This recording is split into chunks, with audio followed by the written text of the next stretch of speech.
আখেরাত তামাশা না, আখেরাত খামখেয়ালি না। দুনিয়া তামাশা, দুনিয়া খেলাধুলা, দুনিয়া ফালতু জিনিস, দুনিয়া একদম ফালতু, দুনিয়া বেহুদা। নবীজি সাল্লাল্লাহু আলাইহি সাল্লাম বলছেন, একটা কান কাটা মরা ছাগলের সমপরিমাণ মূল্য আল্লাহর কাছে দুনিয়ার নাই। বিশুদ্ধ হাদিস। নবীজি সাল্লাল্লাহু আলাইহি সাল্লাম বলছেন, একটা মাছির ডানা পরিমাণ মূল্য আল্লাহর কাছে দুনিয়ার নাই। লাউ কানাতিদ দুনিয়া তা'দিলু ইনদাল্লাহ মিসলা জানাহি বাউদা মা সাকা কাফিরাম মিনহা শারবাতাম মিন মাইন। নবীজি সাল্লাল্লাহু আলাইহি সাল্লাম বলেছেন, আদ-দুনিয়া মালউনা ওয়া মালউনুন মা ফিহা। নবীজি বলছে দুনিয়া পুরাটা অভিশপ্ত, মালউন লানতের যোগ্য, এবং দুনিয়ার যা আছে সব অভিশপ্ত। আল্লাহর নবী সাল্লাল্লাহু আলাইহি সাল্লাম বলছেন, আল্লাহ তাআলা কোরআনুল কারীমে বলছে, আরাদিতুম বিল হায়াতিদ দুনিয়া মিনাল আখিরা ফামা মাতাউল হায়াতিদ দুনিয়া ইল্লা কালিল। বান্দা, তোমরা বুঝি আখিরাতকে বাদ দিয়ে দুনিয়া পেয়ে খুশি হয়ে গেলা? শোনো, আখিরাতের তুলনায় দুনিয়া সামান্য, সামান্য। আল্লাহ তাআলা বলছে, ওমাল হায়াতুদ দুনিয়া ইল্লা মাতাউল গুরুর। দুনিয়ার জীবন আর কিছু নয়, শুধুই ধোঁকা। গুরুর মানে ধোঁকা। আল্লাহ বলছে, যিনি বানাইছেন তিনি। কোম্পানি বলতেছে এটা 2 নম্বর, কোম্পানি নিজে বলতে আছে এটা 2 নম্বর। আপনি কৃত্রিম এরকম কারমাকারি করেন। কোম্পানি বলতেছে এটা ভালো না, টেকসই না, বেশি দিন টিকবে না। যিনি সৃষ্টি করেছেন তিনি বলতেছেন। দুনিয়া সৃষ্টি করেছেন কে? তো তিনি বলছেন এটা টিকবে না। অতএব আমরা যারা প্রত্যেকে একজনই বুঝেন, একজন, তো আমি একজনকেই বললাম, আমরা মুসলমান, আমাদের জীবনের সব আয়োজন আখিরাতকে সামনে রেখে। আমার হাসি, আমার কান্না, আমার আবেগ, আমার অনুভূতি, আমার রাত, আমার দিন, আমার সকাল, আমার দুপুর, আমার ব্যক্তি জীবন, আমার ঘর, আমার সংসার, আমার জীবন, আমার যৌবন, আমার আয়, আমার উপার্জন, আমার বাজার, আমার ব্যবসা, আমার রোজগার, আমার কামাই, আমার দেশ, আমার রাষ্ট্র, আমার রাজনীতি, আমার ক্ষমতা, আমার সব কিছু আখিরাতের জন্য। কিসের জন্য? আখিরাতের জন্য, আখিরাতের জন্য। রাষ্ট্রের সেবায় কিছু করব, তাও আখিরাতের জন্য। ঘরের বিবি বাচ্চার সেবায় কিছু করব, তাও আখিরাতের জন্য, আখিরাতের জন্য। এক মুসলমানের জন্য কেউ না মানুক, গোটা পৃথিবী যত চাকচিক্যই দেখাক, সত্যিকার মুমিনের কাছে আখিরাতই আসল। ওয়ালা দারুল আখিরাতু খায়রুল লিল্লাযিনা ইয়াত্তাকুন। আল্লাহ তাআলা বলেন, আখিরাতের ঘর সমস্ত মুত্তাকি, আল্লাহকে যারা ভয় করে তাদের জন্য আখিরাতের ঘর জান্নাতি, খায়রুন, উত্তম। ওয়া ইন্নাদ দারাল আখিরাতা লাহিয়াল হায়াওয়ান। আল্লাহ বলে, আখিরাতের ঘর জান্নাতি হচ্ছে প্রকৃত অর্থে জীবন, বেঁচে থাকার সার্থকতা, লাইফ, জীবন, হায়াত আখিরাত। দুনিয়া কোনো বেঁচে থাকার সার্থকতাই নাই। 1 কোটি টাকার দামের গাড়ি হোক, 100 কোটি টাকা দামের বাড়ি হোক, যিনি বানাইছেন তিনি নিশ্চিত জানেন এখান থেকে তাকে একদিন চলে যেতে হবে। তাহলে মৃত্যু যার ঘাড়ের কাছে, অ্যাক্সিডেন্ট যার পাশে পাশে, অসুস্থতা আর দুর্বলতা যার সঙ্গী, তার আবার আনন্দ কি? আনন্দ কি? গাড়ির দাম 1 কোটি টাকা হোক না, অ্যাক্সিডেন্ট তো সঙ্গী। হায়াত যত স্বাস্থ্যবানই হোক না কেন, মৃত্যু তো আমার সঙ্গী। তাহলে মৃত্যু যার সঙ্গী, অ্যাক্সিডেন্ট, দুর্ঘটনা, বিপদ আর মুসিবত, অসুস্থতার দুর্বলতা যার সঙ্গী। ভাই, তোমরা একটা ছেলে গিয়ে এই কাছের ছেলেগুলারে আওয়াজটা থামাও না। তোমরা বুঝের কোনো ছেলে যার কথা বললে শুনবে এমন 2জন ছেলে যাও না ভাই। এখানে যে ছেলেগুলো কথা বলতেছে অগরে দূরায় দাও না, সরায় দাও না। আশ্চর্য! আহারে, মুসলমানের বাচ্চা অভিভাবক শূন্য। আমরা প্রতিদিন এই পেরেশানি করি রে ভাই। অভিভাবকরা টোটালি মানুষের পরিচর্যা বাদ দিয়ে অভিভাবক শ্রেণী ব্যস্ত হইল ঘর বিল্ডিং আর দালানের পরিচর্যায়, উনি ব্যস্ত হইল এর চাইতে ভালো কাঠ সোফার জন্য কোথায় পাওয়া যায়, এর চাইতে ভালো ইট। আমি ওই দিন আমার একজনে বলতেছে, হুজুর মানে বিল্ডিং করব ক্যান্টনমেন্ট, আপনার কোথায় ঢাকা ধামরাই আরো কোথায় জানি দূরে, কত মাইল দূরে, ওইখান থেকে হুজুর 1 নম্বর ইট সাইয়ান্স, 1 নম্বর ইট আনছে কি আপনার কত মাইল দূরের থেকে, বিল্ডিং যেন মজবুত হয়। সিমে আরে বালু আনছে গিয়া ওই ময়মনসিং থেকে, নিজে সারা রাত ট্রাকের লগে ছিল, যাতে করে বেটা 2 নম্বরে বালু না দেয়। 1 গাড়ি বালু হাতে 2 নম্বর দিলে আর কিতেই দিব, 1 গাড়ি বালু আনছে। হুজুর বিশ্বাস করে নিজে যাও নে একের জাগাত প্রায় 2700 টাকা লাভ হয়েছে হেবড়ার। মানে এত খুশি জীবনে, এর চাইতে বড় পাওয়ার কি হইতে পারে যে আমি নিজে সারা রাত ট্রাকের লগে থাকার বরকতে আল্লাহ আমারে 2700 টাকা লাভবান করে দিছে। দুনিয়া ওনারে কেমন লাভ দিয়ে দিছে, সুবহানাল্লাহ। উনি এমন বুঝা বুঝছে ময়মনসিংহের থেকে নিজে গিয়া বালু আনছে। দুনিয়া এভাবে বুঝে, অভিভাবক শ্রেণীর ফিকির এটা। আমার একজনে বলছে, হুজুর পুরাটা বিল্ডিং এর বালু আস্তর করছি, একটা বালু ধন ছাড়া লাগাই নাই, সবগুলো বালু আগে ধুইয়া লইছে, এরপরে আপনার শুকাইয়া এরপরে আস্তর করছে, যাতে করে 1 সুতা বালুর ভিতরে সামান্যতম কোনো লবণ কিছু না থাকে, বিল্ডিং যেন মজবুত হয়। ইসরাফিলের আব্বাও যদি ফু দেয় যাতে বিল্ডিং ভাঙবে না, এত পিওর বালু না, বালু তো একদম ধুইয়া লইছে না। তাহলে আমি বললাম যে মাশাআল্লাহ ভাই, আমি এদূর বুঝছি যে আপনি বালু মধ্যে যেন বালু না থাকে এই জন্য ধুইয়া লাইছেন আপনি। মানুষ কয় না যে ধুইছি এই জন্য যাতে বালু না থাকে, আপনি বালুরে কিটা ধুইলেন আমি বুঝলাম না। দুনিয়া এমন বুঝা বুঝছে। মুসলমান আপন ছেলে বরবাদ, 1 ওয়াক্ত নামাজ নাই, অভিভাবক জানেও না। ছেলেটা সারা দিন সারা রাত মোবাইলে কত নারী দেখে, কত উলঙ্গ ছবি দেখে, বাবা মার খবরও নেই। উনি আছে ময়মনসিংহে বালু আনতেছে, নাইজেরিয়ান 1 নাম্বার লোহা কাঠ দিয়া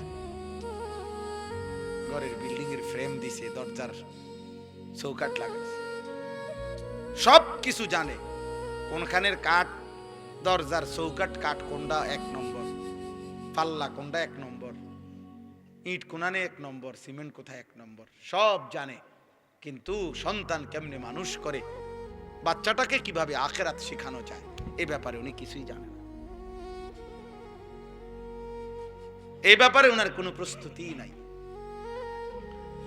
অথচ 1 মুমিন, 1 ইমানদারের খোদার কসম, মৃত্যুর পূর্ব মুহূর্ত পর্যন্ত, শেষ নিঃশ্বাস পর্যন্ত 1 মুমিনের তার পরিবারের ব্যাপারে আখেরি চেষ্টা হলো আখিরাত। আমি একটা দিল থেকে সবসময় ভাবি, আল্লাহর কথা একজনকে বললেও নেকি হয়, তার আমার নেকি দরকার, তো সেটা অল্প মানুষকে বললেও সমস্যা কি? কিন্তু গাফেল মানুষ, ফালতু মানুষ, অমনোযোগী মানুষকে 1000 বছর বললেও লাভ হয়। যেই কলস উল্টানো, যেই জগ উল্টানো কলসিতে 1 সাগর পানি ঢাললেও এটা কোনোদিন পুরবে না, কারণ এটা তো কলসটা কি উল্টা। নবী সাল্লাল্লাহু আলাইহি ওয়াসাল্লাম এটা হাদিসে বলছেন, কিছু মানুষের অন্তর উল্টা কলসির মতো, কালকুজে মিরবাদান, উল্টানো কলসির মতো। নবীজি সাল্লাল্লাহু আলাইহি সাল্লাম বলছেন, মানে কলস উল্টান, দিলটাও উল্টান। এবং নবীজি বলছেন শুধু উল্টানো কলস না, বরং কলসির উল্টা পিঠে আলকাতরা দিয়া মাইকা দিছে, যাতে করে 1 ফোঁটা পানিও না জমে, পিছলা হয়। তো নবীজি সাল্লাল্লাহু আলাইহি সাল্লাম বলেছেন, কিছু নাফরমানের অন্তর আল্লাহর অবাধ্যতা করতে করতে তার দিল উল্টে যায়, ফলে একটা সময় হয় এমন, লা ইয়ারিফু মারুফান ওয়া লা ইউনকিরু মুনকার, তখন আর কখনোই পরবর্তীতে আল্লাহর গজব যখন হয়, তখন আর কখনোই তার ওই উল্টা অন্তরে কোনো নেক কাজকে নেক কাজ মনে হয় না, কোনো গুনার কাজকে গুনাই মনে হয়। এটা মানুষের জীবনের সবচেয়ে বড় দুর্ভাগ্য। কারণ এটুকু অনুভূতি যদি কারো চলে যায়, তো তার জীবনে আর কিছু থাকে না। কম বেশি ভুল, পাপ, দোষ, ত্রুটি আমাদের সবার আছে, হুজুরেরও, পাবলিকেরও, ফির সাহেবেরও, মুরিদ সাহেবেরও। কিন্তু বিষয়টা হলো অনুভূতি থাকা, নিজের বিবেক বোধ কাজ করে, আত্ম অনুভূতি আছে যে না, কাজটা আমি ঠিক করি না, এটা উচিত হলো না, এটা আমার জন্য আল্লাহ তাআলার নিষেধ, এটা আমার জন্য আদেশ।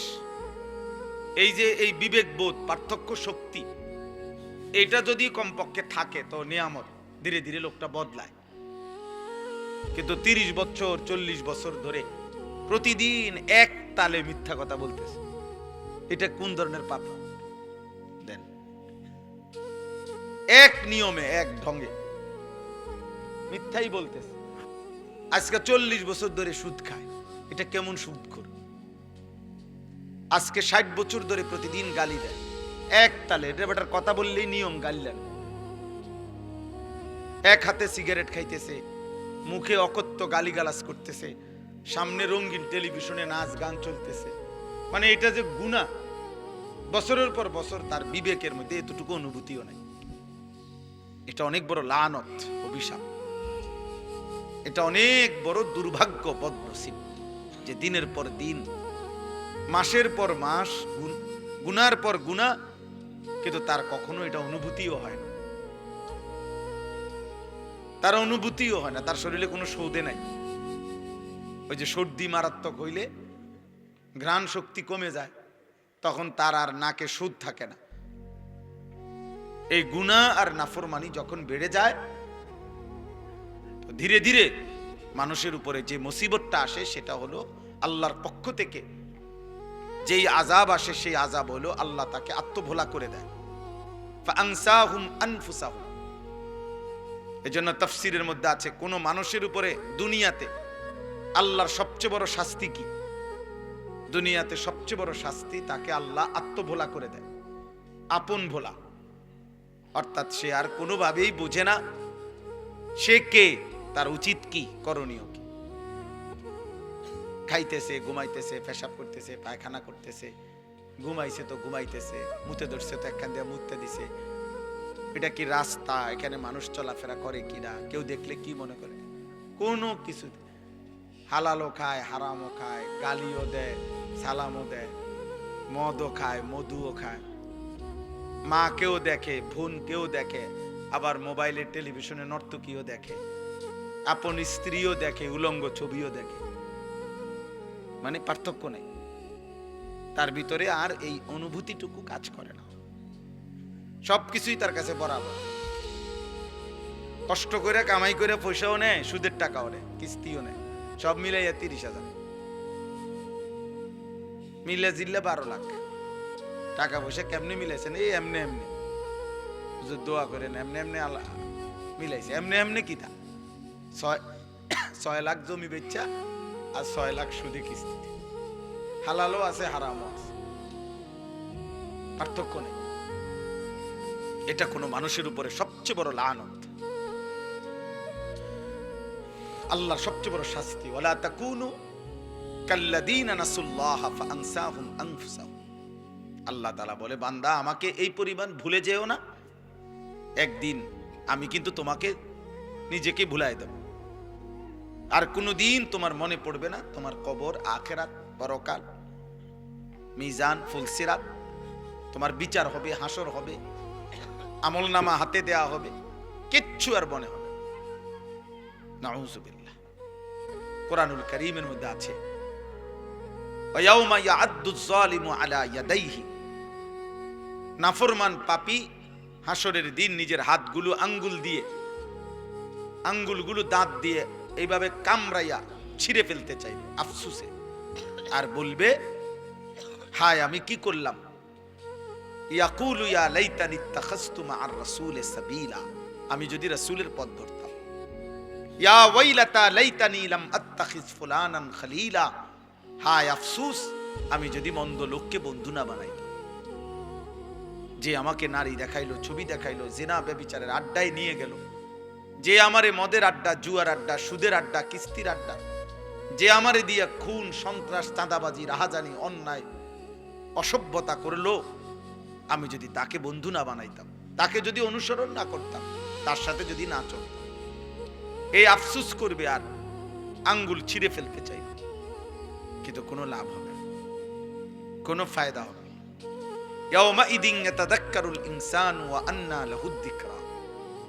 আল্লাহ তাআলা বলেন কিয়ামতের দিন প্রত্যেক নাফরমান তার দুনিয়ার সব পাপের কথা মনে পড়বে, কিন্তু আল্লাহই বলেন ওয়া আন্না লাহুদ যিকরা, কিন্তু বলো না বান্দা মনে পড়ে সেদিন কি লাভ হবে? মনে তো পড়বে, সব স্মরণে আসবে, কিন্তু লাভ তো হবে। ওয়ালাউ তারা ইদিল মুজরিমুনা নাকিসু রুউসিহিম ইনদা রাব্বিহিম, আল্লাহ বলে সেদিন হাসরের দিন সমস্ত নাফরমান আল্লাহর সামনে মাথা নুয়ে, লজ্জায়, অপমানে, বেইজ্জতিতে মাথা নুয়ে থাকবে, আত্মসমর্পণ করবে, আল্লাহকে বলবে আল্লাহ ফারজি'না না'মাল সালিহান, দুনিয়ায় আমাকে আবার যেতে দেন, নেক আমল করব। আল্লাহ বলবেন না, হাসর দেখাইয়া আবার দুনিয়ায় পাঠাবো না, কবর দেখাইয়া আবার দুনিয়ায় পাঠাই না, জাহান্নাম দেখাইয়া আমি আর দুনিয়ায় পাঠাবো না। এই জন্য ভাই এই প্রথম কথা, এটা সব সময় আমি প্রতিদিন এটা বলি, আমার জীবনের সবচেয়ে বড় কথা হলো এটা, যে দিল যেন মরে না যায়। আহা, এর চাইতে বড় দুর্ভাগ্য আর কিছু নেই, যে আর কোনোদিন তার চোখে আলো পড়ে না, আর কোনোদিন সে অন্ধকারকে অন্ধকার মনে করে না।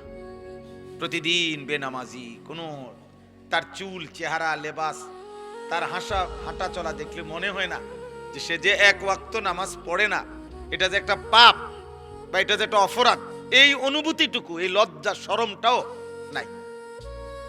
হে গালি দিয়া হাসে, বিড়ি খাইতে খাইতে হাসে, হারাম খাইতে খাইতে হাসতেছে, মানে স্বাভাবিক, কোনো এটা যে কোনো অপরাধ এইটাই তার মনে হয়। টেলিভিশনে নর্তকীর নাচ দেখতেছে, নাটক, সিনেমা, এটা যে অপরাধ এটাও মনে হয় না। এমন যেন না হয়, এটা দুর্ভাগ্য। অনেক বুড়া মানুষেরা আমার খুব আফসোস লাগে, মুরব্বী 60-65 বছর বয়স হয়ে গেছে, দিনের পর দিন টেলিভিশন দেখে, চা দোকানে বসে বসে দিনের পর দিন বিড়ি সিগারেট খায়, অথচ 65 বছর 60 বছর। কল্পনা করেন, খবর নিলে দেখবেন আজ 40 বছর ধরে বিড়ি খায়, কারণ উনি তো আজ 60 বছর বয়সে, আজকে 2 বছর 6 মাস হয় বিড়ি ধরছে না, উনি ধরছে মনে হয় 40 বছর আগে। 60 বছর বয়সেও যে রঙিন টেলিভিশনে নাচ গান দেখে, এই বদভ্যাস উনার আজকে মনে হয় 40 বছরের। কথায় কথায় যিনি গালি দেয়, আপনি খবর নিলে দেখবেন এই বদভ্যাস উনারা যে 30 বছরের। আহা, 30 বছরও কেউ আপনাকে মনে করে নাই এটা গুনাহ? 30 বছরেও ভাবেন নাই? এই জন্য এটা মনে রাখতে হবে। এটা হলো শুরুর কথা। অমনোযোগী মানুষ, গাফেল মানুষ, খামখেয়ালি, হুজুররা হুজুরদের কথা বলে, আমার এগুলার দরকার কি? আমার বাবুরে জান চলে না, কোন রকম সংসারটা চালাইতে জান শেষ, হুজুরের এত কথা ধইরা ফার্মুনি, উনি মস্কারি করে, ফাইজলামি করে। হ্যাঁ, হুজুররা আমনে আখেরাতের কথা বলে, আর আমনে ইয়ার কি মারে না,